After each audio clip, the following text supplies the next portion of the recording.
हर हर महादेव दोस्तों, myself Naveen and welcome to my channel finance with Naveen. ये वीडियो स्टार्ट करने से पहले मैं आप सभी लोगों को बताना चाहूँगा कि ये वीडियो उन सभी इन्वेस्टर्स के लिए बहुत ही इम्पोर्टेंट है जिन लोगों के शेयर्स कंपनी ने इन्वेस्टर एजुकेशन प्रोटेक्शन फंड यानी आईपीएफ में ट्रांसफ़र कर दिए हैं, और साथ ही जो शेयर्स आपके आईपीएफ में गए हैं उनके ओरिजिनल शेयर सर्टिफिकेट भी आपसे लॉस्ट या मिसप्लेस हो गए हैं।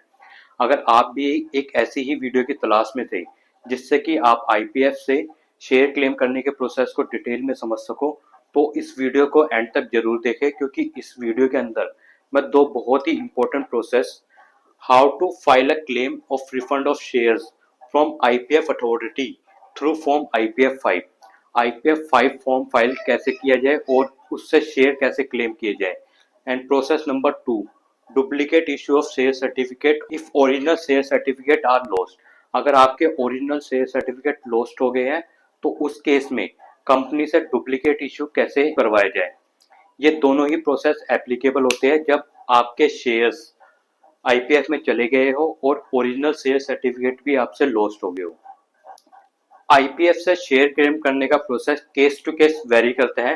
फॉर एग्जांपल, अगर आपके पास किसी XYZ कंपनी के शेयर्स थे जो कि अब आईपीएफ में ट्रांसफर कर दिए गए हैं, मींस आप ही क्लेमेंट थे और आपके नाम पर ही शेयर्स है, तो इस केस में आईपीएफ से रिफंड फाइल करने का प्रोसेस बहुत ही सिंपल है। आप सिंपली आईपीएफ 5 के थ्रू अपना रिफंड क्लेम फाइल कर सकते हो।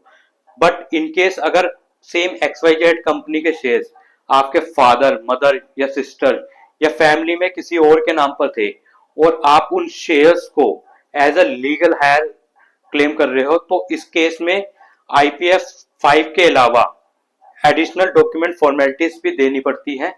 आप इस वीडियो में कमेंट करके जरूर बताएं कि आपका आईपीएफ केस क्या है। नॉर्मल आईपीएफ केस है जहां पर आपके नाम पर शेयर्स थे और वो आईपीएफ में चले गए हैं, या फिर आपका ट्रांसमिशन का केस है, या फिर शेयर सर्टिफिकेट लॉस का केस है, so that I can guide you the correct process of file IPF 5 to refund claim of your shares. Now let's move on to our topic. इस video के अंदर मैं बहुत ही इंपॉर्टेंट आईपीएफ केस डिस्कस करने वाला हूं जब आपके शेयर्स आईपीएफ के अंदर हो और उन शेयर्स के ओरिजिनल शेयर सर्टिफिकेट भी आपसे लॉस्ट हो जाए।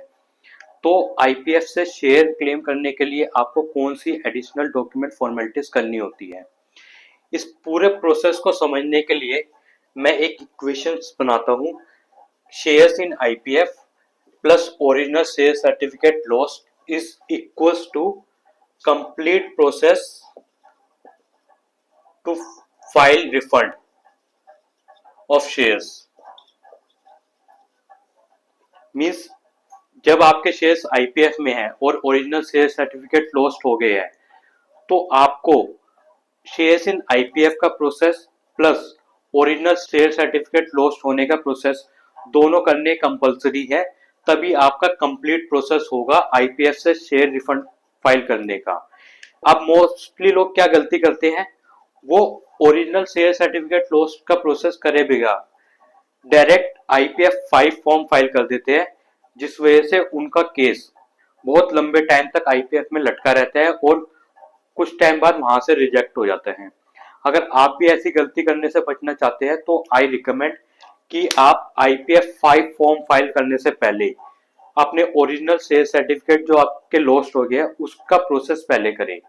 सो लेट डिस्कस कि ओरिजिनल शेयर सर्टिफिकेट के लॉस्ट हो जाने पर आपको कौन से प्रोसेस को फॉलो करना पड़ता है। ओरिजिनल शेयर सर्टिफिकेट लॉस्ट के केस में आपको share certificate lost plus duplicate issue of share certificate का प्रोसेस करना होता है, जिसके लिए आप कंपनी या कंपनी के आरटीओ को अप्रोच कर सकते हो, और एडिशनल डॉक्यूमेंट फॉर्मेलिटीज आपको लॉस्ट ऑफ शेयर सर्टिफिकेट के केस में कंपनी को देनी होती है, जिसमें एक पुलिस कंप्लेंट या एफआईआर रहती है शेयर सर्टिफिकेट लॉस्ट की।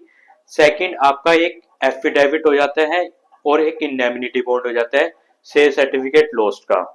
इसके अलावा आपको आईएसआर फॉर्म 1, 2, 3 भी सबमिट करने होते हैं, और form SS13 and SS14 which ever is applicable in your case.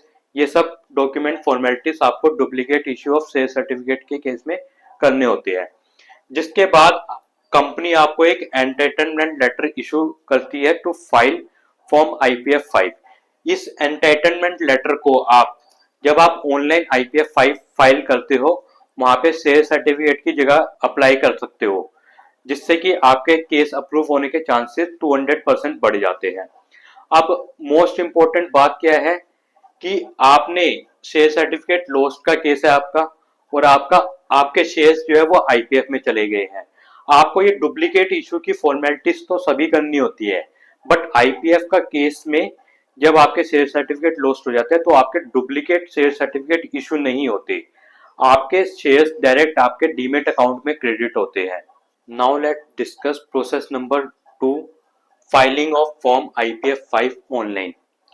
Once you got entitlement letter from the company after doing all the formalities of loss of your share certificate and duplicate issue of your share certificate, you can file IPF 5 online. और IPF 5 online file करने के लिए आपको कुछ document ready रखने होते हैं, जैसे कि आपके ओरिजिनल शेयर सर्टिफिकेट की कॉपी। अगर आपका शेयर सर्टिफिकेट लॉस्ट का केस है तो आप एंटाइटलमेंट लेटर की कॉपी अटैच कर सकते हो IPF 5 फाइल करने के टाइम पे। सेकंड, आपको जो इम्पोर्टेंट डॉक्यूमेंट रेडी रखना होता है वो रहता है आपका क्लाइंट मास्टर लिस्ट की कॉपी। थर्ड आपका रहता है कैंसल चेक की कॉपी। फोर्थ आपका रहता है आधार कार्ड की कॉपी। और फिफ्थ रहता है आपका पैन कार्ड नंबर। ये सब डिटेल आपके पास रेडी रहनी चाहिए जब आप फॉर्म IPF 5 फाइल कर रहे हो। और इन सब डॉक्यूमेंट को आप अटैच करके IPF 5 के अंदर इन सब की ओरिजिनल जो कॉपी रहती है वो आप कंपनी के अंदर सबमिट करनी होती है IPF 5 फॉर्म फाइल करने के बाद। साथ में अगर आपने कोई एडिशनल डॉक्यूमेंट फॉर्मेलिटीज करी है, जैसे कि इस केस में हमने ओरिजिनल सेल सर्टिफिकेट लॉस की फॉर्मेलिटीज करी थी, साथ में ही हमने डुप्लीकेट इश्यू की फॉर्मेलिटीज करी थी, उन सब फॉर्मेलिटीज के डॉक्यूमेंट भी हमें कंपनी को प्रोवाइड करने होते हैं, जिससे कि कंपनी अपनी ऑनलाइन वेरिफिकेशन रिपोर्ट फाइल करे IPF के अंदर। और जब सारे डॉक्यूमेंट IPF वेरीफाई करता है तो वो आपके शेयर्स रिलीज कर देता है। ऑनलाइन IPF 5 फॉर्म कैसे फाइल करते हैं और सपोर्टिंग में कौन से डॉक्यूमेंट कहाँ अटैच करने होते हैं, ये सब देखने के लिए आप इस वीडियो का पार्ट 2 वीडियो देख सकते हैं, जिसका लिंक आपको इस वीडियो के डिस्क्रिप्शन में मिल जाएगा और मेरे यूट्यूब चैनल पर भी मिल जाएगा। इनकेस अगर आपका शेयर सर्टिफिकेट लॉस का केस है और आप कंप्लीट प्रोसेस समझना चाहते हैं तो उसका लिंक भी आपको इस वीडियो के डिस्क्रिप्शन में मिल जाएगा। अगर आपका कोई अदर IPF का केस है तो आप मेरे इस वीडियो में कमेंट करके जरूर बताइए, जिससे कि मैं आपको राइट प्रोसेस बता सकूं। अगर आपको ये वीडियो अच्छी लगी हो तो वीडियो को लाइक जरूर कर दीजिए और चैनल को सब्सक्राइब जरूर कर लीजिए, जिससे कि आपको न्यू वीडियो के नोटिफिकेशन मिलते रहे। Thank you, thanks for watching.